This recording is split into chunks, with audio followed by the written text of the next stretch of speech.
Bueno, continuando con nuestra serie Graduados en Cristo, de Abrazando Nuestra Fe, les debo confesar, como lo he hecho en otras ocasiones, que hablar de Juan María Vianney me genera gran emoción, porque justamente es estos santos sacerdotes. Además quiero hacer incluir esa aclaratoria. Es de estos santos sacerdotes que tienen integralmente todo lo necesario para entender el concepto y el sentido de una vida consagrada. Son muchos aspectos que se pueden hablar. La biografía en sí misma es muy larga. En la descripción que va a estar en el canal de YouTube, que solamente alberga hasta 5000 caracteres, pues voy a colocar hasta donde pueda colocar, y luego colocaré el enlace para que las personas puedan seguir leyendo la vida de este santo, ya que en el canal de YouTube solamente coloco es esta reflexión, más no el audio completo de que forma parte del grupo de WhatsApp. Lo primero que quizás voy a destacar es el tiempo, ¿no? El tiempo en que Dios nos regala, como lo ha hecho en cada siglo, a este santo, a este santazo, que además es un santo propio que prepara un poquito el servicio apostólico de la iglesia de cara a lo que es la mundanidad. Es decir, no solamente estaba en boga la Revolución Francesa, la Ilustración, del cual ya he hablado un poquito sobre eso, que en esencia lo que quería y lo que hizo despiadadamente fue perseguir a la iglesia, destronarla de su posición fuente de verdad absoluta. Hoy decir estas cosas generan escalofrío hasta dentro de la misma iglesia, lamentablemente. Pero es que Dios es una fuente de verdad absoluta. O sea, Dios no entra en debate con otras verdades, porque no hay otra verdad fuera de Él. Entonces, todo eso justamente es cuando la razón se le empezó a rendir más culto que a la devoción a Dios, a la adoración a Dios.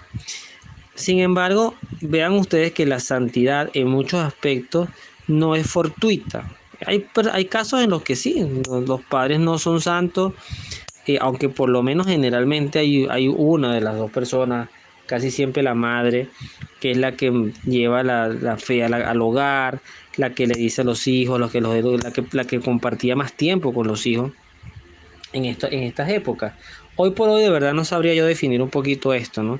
Hoy por hoy describir quizás los santos que se analizarán de cara al siglo XXII, ya no estaremos nosotros, por lo menos yo, los de la generación del siglo XX. Yo nací a finales del siglo XX.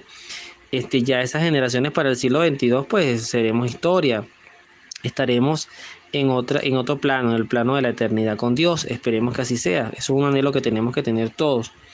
Pero lo cierto del caso es que una de las reflexiones más complicadas será cómo construir santidad dentro de la propia mundanidad. Tanto así que uno no sabe si también bajarán un poquito o cambiarán los perfiles de santidad.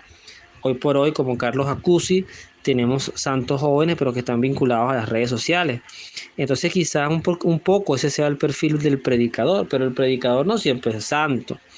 El predicador puede ser que tenga el don de palabra, puede ser que estimule anónimamente a muchas personas, pero eso no hace que tu propio testimonio de vida, que sigue siendo el gran desafío de la santidad, sea el correcto.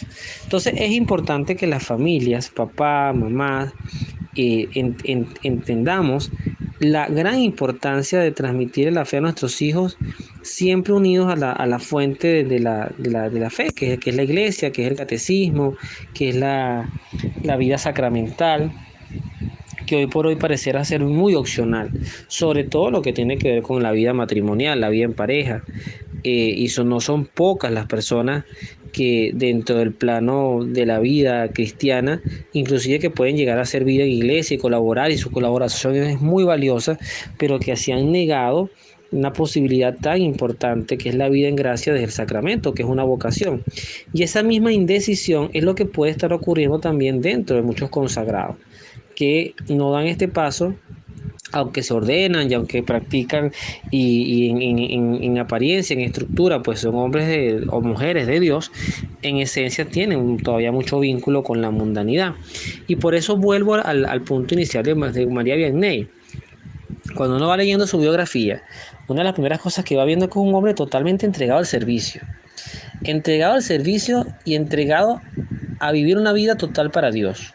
O sea, en una de las cosas que por lo menos destacan en esta biografía, no sé si serán absolutas o no. Primero, pareciera que físicamente no era un hombre muy agraciado hacia los patrones del mundo, es decir, en él no había una belleza física atractiva, ni siquiera pareciera importar mucho el tema de un culto al cuerpo, ¿sabes? Que ahorita pareciera estar está de hecho muy en boga, haz ejercicio, que si haz esto, que si come rico, que si come bien, que si baja de kilo, que si, ok, la vida hay que cuidarla, yo no digo que no, la vida hay que cuidarla porque además eso nos da también calidad de vida, ¿no? No es garantía de longevidad, pero sí puede dar calidad de vida.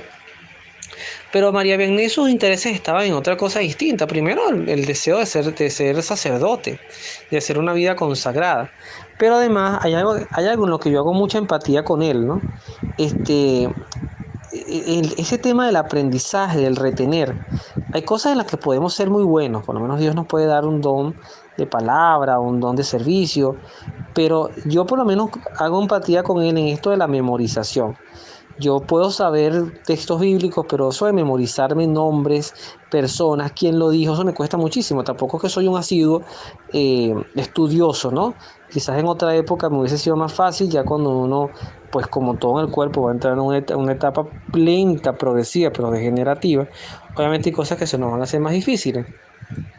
Pero qué bonito es cuando lo académico no es lo más importante, sino que la virtud moral, que es lo que te hace ser un verdadero testimonio de sacerdote. De repente no hablarás latín, ni hablarás griego, ni hablarás 20 idiomas, ni te sabrás todo el código de derecho canónico, todos los libros de la Biblia o el catecismo. Pero de repente tu propia vida es una vida tan centrada en el amor, en el servicio y en el ser gente, que eso para Dios es más que suficiente para delegarte la misión de evangelizar. Y esto lo tiene muy claro Juan María Vianney, que dejándose llevar por la voluntad de Dios, y estos sacerdotes como el padre Valey que hablan aquí, no sé si lo pronuncio bien porque no es mi fuerte, pero este sacerdote especialmente que estuvo con él y lo cuidó y lo instó en la perseverancia, y donde todas las puertas se cerraban, él le abría puertas. Eso parece indicar que ciertamente ahí está el triunfo de Dios sobre esta alma para que pudiera cumplir sus planes. Vianney hubiese sido un religioso normal, o sea, no sacerdote, sino un hombre de congregación, pero religioso, o hubiese sido un laico y no hubiese hecho todas las grandes maravillas que hizo, porque al final, ¿dónde se desarrolla el apostolado de Vianney? En el confesionario. Y ahí vuelvo yo a retomar un punto que es fundamental en nuestra fe. Yo a veces en esto sé que soy muy extremista, porque el sacramento de nuestra fe es la Eucaristía. Nada está por encima de la Eucaristía. La Eucaristía es la presencia de Dios, es la presencia de Cristo. Pero la Eucaristía es finita. ¿Qué quiere decir que la Eucaristía es finita? Esto pareciera una barbaridad. Pero cuando tú te mueres, primero los ángeles no comulgan. Y nadie que está en el cielo comulga, o por lo menos no lo hace de la manera como nosotros lo hacemos, porque al tener la presencia de Dios delante de ti, pues ya con eso supera seguramente cualquier esencia de la propia sacramento eucarístico. Pero cuando Juan María Vianney iba a comulgar por última vez, que si no me equivoco fue ese 2 de agosto de 1859, él dice: qué tristeza que esta va a ser mi última comunión. Y eso habla de que la comunión es finita, para el cuerpo es finita. Entonces, lo que no es finito, o sea, lo que también es finito, pero es infinito, bien entendido, es la misericordia de Dios. Es decir, sacramentalmente, yo he puesto estos ejemplos.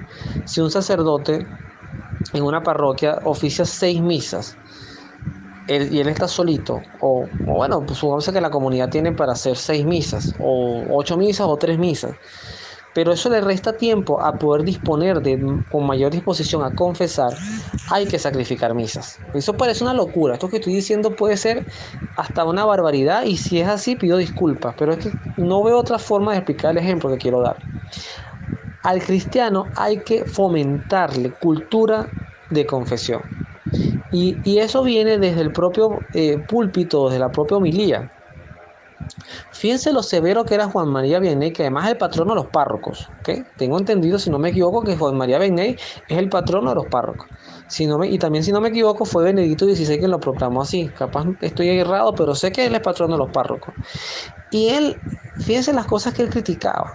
Desde la homilía, desde el púlpito donde el sacerdote explica y se dirige a la feligresía. Atacaba las tabernas. Hoy pudiéramos hablar de bares, negocios de venta de licores.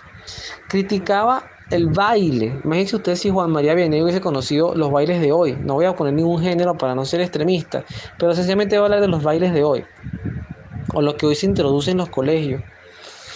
Entonces él era muy frontal a la hora de quitarle al cristiano y además hacía campañas estratégicas de batalla para confrontar esto. Eso de hacer las vísperas del domingo, es decir, el sábado en la tarde, lo que sería para el domingo, así lo entiendo yo, y hacerle competencia con algo increíblemente hoy, que yo creo que muchos tiran la toalla. Un sábado en la noche donde es día, o como igual que un viernes, ¿no? Como dice el refrán, hoy es viernes, el cuerpo lo sabe. La parranda, el beber caña, el ir a bailar, bueno, y salir de conquista, el disfrutar, en contraparte con rezar un rosario, hacer una liturgia a las horas, meditar la palabra de Dios, compartir en familia. Eso pareciera que es una batalla desleal, o no equilibrada dentro de lo que son nuestros propios placeres. Pero eso habla mucho del dominio que tiene la concupiscencia, la debilidad humana frente a las cosas elevadas de Dios. Entonces, Juan María Vianney llega a una parroquia donde no había prácticamente feligresía. Hoy hay iglesias que tienen mucha feligresía, pero por miedo a perder esa feligresía, entonces no predican estas cosas.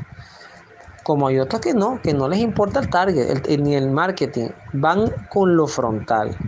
Y lo frontal es hablar con la verdad y estimular al cristiano que entre en sí mismo y decir, ya va. Oye, yo veo las colas, esto es una reflexión que decía, que nació en los tiempos de Juan Pablo II. Y Juan Pablo II decía que largas son las colas para comulgar y que pocas son las colas para confesarse. En la parroquia donde yo voy, y una de las cosas que más aplaudo de verdad de estos sacerdotes, que lo voy a decir, son redentoristas, pero ellos no son los únicos que hacen esto, pero lo digo porque es la parroquia que actualmente vivo. Ellos en casi todas las misas de domingo, no todas, pero casi todas confiesan. Y de verdad hay uno que termina de dar la misa, viene el otro, y cuando ese otro viene, este que dio la misa sale, se coloca su estola y va a confesar. Y van para el cerro, y muchos sacerdotes hacen esto, y lo aplaudo. En estos días además, en el momento que hago esta grabación, se está celebrando el día de la Coromoto, ¿okay? Pero la misa solemne se hizo el día anterior, el domingo, a las 5 de la tarde. Y esa misa estaba full de gente, pero yo no sé si ahí había más de 800 personas, pero había muchísima gente, una iglesia muy, además del santuario que está en Caracas. Y el párroco, no fue el que ofició la misa, pero él sale a confesar. Y yo dije dentro de mí, wow, este padre de verdad, qué admirable, porque el gentío que hay aquí, ese padre va a terminar la misa y va a seguir confesando, porque hay mucha gente, muchísima. Pues, ¿cuál fue mi sorpresa? Que antes del santo, ya el padre se estaba recogiendo y se estaba yendo porque no había gente confesándose. Pero cuando vino el momento de la comunión, válgame Dios, 3 filas que llegaban a la puerta de la iglesia. Entonces, es ahí donde uno se detiene y toma el ejemplo, el santo cura de Ars, y ya va, ok, no debemos ver la vida de los demás, veamos nuestra propia vida, pero lo estamos haciendo bien, como feligresía. O sea, nos estamos tomando en serio el sacramento de la confesión. Y fíjense ustedes, tan importante es que entonces voy a la última parte de la reflexión, la presencia del demonio. Dice el texto que una obra de tanta confesión, un padre que podía estar 18 horas en el confesionario o más, porque fíjense que empezaba a la 1 de la mañana, tanto tiempo en un confesionario sin aire acondicionado, con climas extremos, bueno, escuchando todo tipo de gente que capaz hasta olería mal, porque en esa época no había estos jabones que tenemos ahora y estas delicias de aguas tibias y todas esas cosas. Eran tiempos entrando en la modernidad, pero no estábamos todavía en la modernidad como tal. Y esa labor enfureció al infierno mismo. Es decir, el demonio pareciera que no se enfurece tanto con las filas para comulgar. porque el que comulga indignamente come su propia condenación. Entonces, bien chévere que la gente comulgue sin confesarse, impuramente, lanzándole a los perritos las cosas sagradas, diría el Evangelio. Pero cuando el trasfondo es otro, cuando el punto de partida es trabajar en la gracia de quien es templo del Espíritu Santo, ahí la cosa cambia, porque eso sí es arrancarle almas al demonio.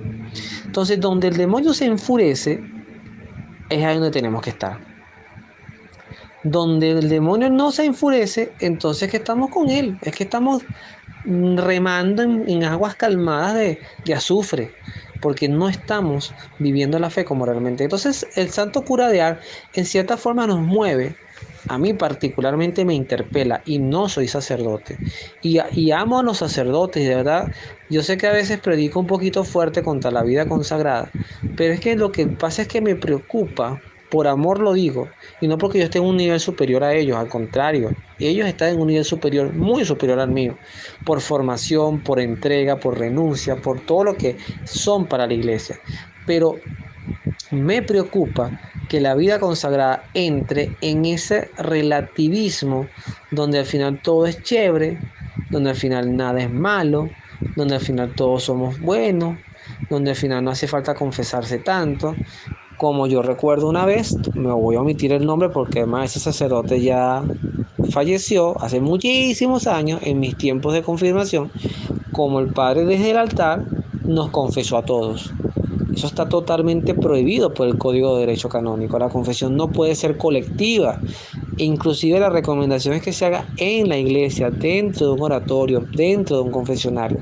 No en el parque. Ok, hay excepciones, sí las hay, cuidado. Hay excepciones, porque el Papa Francisco ahorita cuando hizo su visita en Portugal, bueno, hizo una disposición de un espacio que se le dio todo el acondicionamiento para confesar. Eso es distinto. Pero habitualmente no es que mañana entonces nos vamos a confesar por WhatsApp o por una llamada telefónica. Si usted conoce a algún padre que practique eso, mi recomendación es cambie de confesor. No busque su comodidad, busque la verdad. Y la verdad es que usted se siente con una persona que le va a decir o te alejas de ese camino o dejas de seguir estos pasos o no te vas a salvar. Y esa es una verdad de fe que hay que respetar, porque el sacramento de la confesión es muy importante. A veces en la preparación para la primera comunión nos enfocamos mucho en lo eucarístico y eso, como insisto, es el sacramento de nuestra fe. Pero el que va a recibir el sacramento eucarístico tiene que tener conciencia de que es un pecador y poder entender esa frase: Señor, no soy digno de que entres en mi casa. Palabras del centurión romano. Pero una palabra tuya, que sería esa proclama de perdón que nace en el sacramento de la confesión, porque fue promesa de Cristo: a quienes le perdonen los pecados les quedarán perdonados. Y se lo dijo a sus apóstoles, que hoy nuestra iglesia, no olvidemos, es apostólica. Entonces es importante esa frase: pero una palabra tuya bastará para sanar. Esa palabra, ¿cuál sería? De Cristo, en persona, el sacerdote en persona de Cristo. Yo te perdono, yo te absuelvo de tus pecados en el nombre del Padre, del Hijo y del Espíritu Santo. Esa es la vivencia de un sacramento. Yo creo que eso es fundamental. Bueno, si el demonio se molesta, lo que puede hacer es eso. Es desagradable tener pesadillas, escuchar ruido, o como el Padre Pío, que era hasta golpeado. Yo no me quiero imaginar el pánico que eso debe generar al alma. Pero el cura de Ars, que estaba con Dios, al final se burlaba del bellaco, así le decía él al demonio. Se burlaba del bellaco porque él decía: lo que hace es ladrar, pero no me puede morder. Y él está molesto cuando el demonio, decía, eso no está en la biografía, pero él decía: cuando el demonio no me deja dormir tanto en la noche, insiste tanto en privarme en descanso y en molestarme, es porque al día siguiente seguro va a venir un pez gordo. Y el pez gordo es que era un gran pecador que se venía a confesar. Imagínense una sola persona que confiese a más de 100 personas diarias. O sea, yo quiero que hagamos un poquito ese ejercicio. Yo he visto sacerdotes confesando 20, 30 y es agotador, en una hora. Pero esto no tenía bloques de tiempo, no era un sacerdote que estaba viendo el reloj apuradito porque tenía hambre, tenía otras diligencias que hacer. Es que estaba centrado en el fundamento de su sacerdocio, que es perdonar pecados y administrar la Eucaristía. Y por supuesto lo demás que viene por añadidura, la celebración de la misa, colocar todos los sacramentos, predicar la palabra, organizar la catequesis, todo eso es fundamental. Pero por encima de eso es esto, perdonar pecados y administrar la Eucaristía. Eso es el fundamento de la vida consagrada, además una vida de servicio. Así que yo aplaudo de verdad tener el ejemplo de una vida como la del Santo Cura de Ars, que donde esté pido la intercesión por todos los sacerdotes, especialmente los que aprecio, los que conozco, los que me han dado la oportunidad de abrirme su amistad, su tiempo, su confianza, y también aquellos que no conozco, empezando por el Papa Francisco y por los cardinales y por el próximo Papa que se estará formando en el Vaticano, en nuestra diócesis, en la diócesis de Roma, el propio que será el que será el sucesor de Francisco. Por ese también hay que encomendarle al Santo Cura de Ars, porque nuestra iglesia es sacerdotal. Acuérdense que cuando somos somos bautizados para ser sacerdotes y reyes. Así que ese es el fundamento de nuestra fe. ¿Ok? Vivir como hijos de Dios por el bautismo, como sacerdotes, como reyes. Y ese reinado es compartir el amor de Dios, ese ágape, ese amor de Dios irracional, incomprensible, que se derramó por nosotros con sangre en la cruz. Que Dios los bendiga, nos vemos en la oración.